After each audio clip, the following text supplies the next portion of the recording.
Das. I'm an initiated disciple of Srila Prabhupada, A.C. Bhaktivedanta Swami Prabhupada. And I've been, I was initiated in 1971, and I can give more background, but I first seen the devotees in 1968 and photographed them in the East Village of New York on Sankirtan. And why were you photographing? Why? What were you doing photographing? Oh, well, I was doing street photography, like Cartier-Bresson type of stuff. And I was trying to find myself, in a sense, what I'd like to do.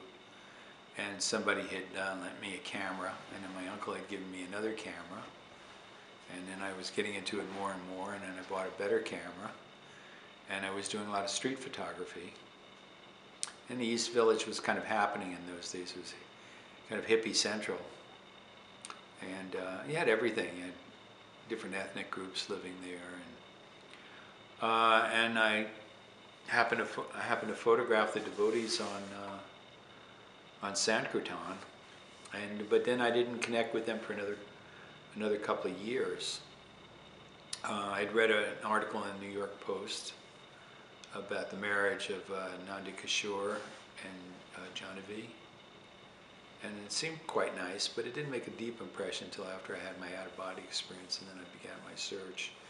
And then one of my friends joined, and I went to visit him. It was still very strange to me, but I got attracted after I started reading the books. So, but that's another story. So this is my shtick. So I hope it's of some help to you, whoever's watching it, and I just hope you understand the goal, which is to love God. And the only way you're going to love Him, can't be ordered, is to expose yourself to the beautiful qualities. So there's a lot of books out now by Prabhupada, the Srimad Bhagavatam, Chaitanya Charitamrita, and somewhere there you'll find a mood of God that you can participate in the spiritual world that attracts you.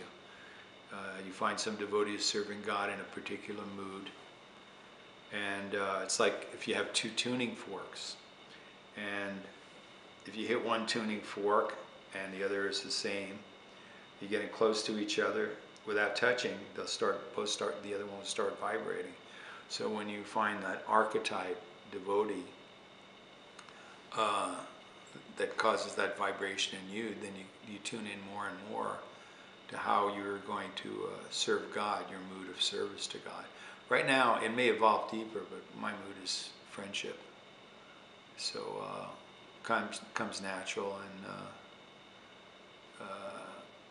and then of course the other thing is, what is the need of my beloved? And of course Radha is the greatest lover of Krishna, so she can anticipate Krishna's needs before he even knows what he needs. But this is pretty high stuff. But for me, I'm just trying to assist my guru. My guru's mission was to spread Krishna consciousness to the West, and I find doing it through video and film works for me, as my weaknesses don't stand in the way of me getting the message across. So through these mediums, I can teach people about Krishna consciousness and the traditions, and my weaknesses don't get in the way. They can get inspiration from it and do great things. So I'm just a local assistant to a great mailman. So I carry it from his mail truck into the post box. And you know, I have my weaknesses, and I realized a long time ago you should never underestimate your power to do good. So, you know, you do the best you can, and whatever good you do, it's good to the world, and it's good for yourself, and it encourages Krishna to make things easier for you in the future.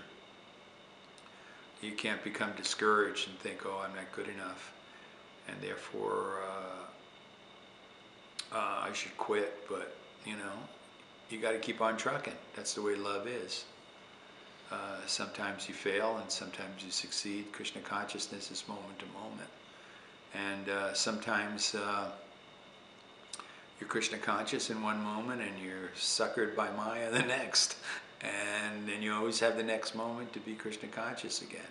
So it's always like that. And I think in the end, Krishna's seeing the thrust of your life, the overall thrust of your life, because Prabhupada encouraged us with this idea that even though there may be pock marks on the face of the moon, that still God sees the beauty anyway, as we see the beauty of the moon, even though it has so many craters and pock marks on it. So and then we're always encouraged that you know, God is helping us. You have to have some faith, and it's about desire. So I'm getting there. I don't know if I'll succeed at the end of this life, but all I can do is try. And I like what I'm doing. And I like that, you know, I'm able to get information out to others who hopefully will do much better than I have with the information. There are wonderful people out there who are much more sincere and dedicated than I am, and just need the inspiration of the knowledge. So I'm trying to get it out there through my filmmaking and photography. So that's who I am. And as the great sage said, I am what I am. So, Hare Krishna.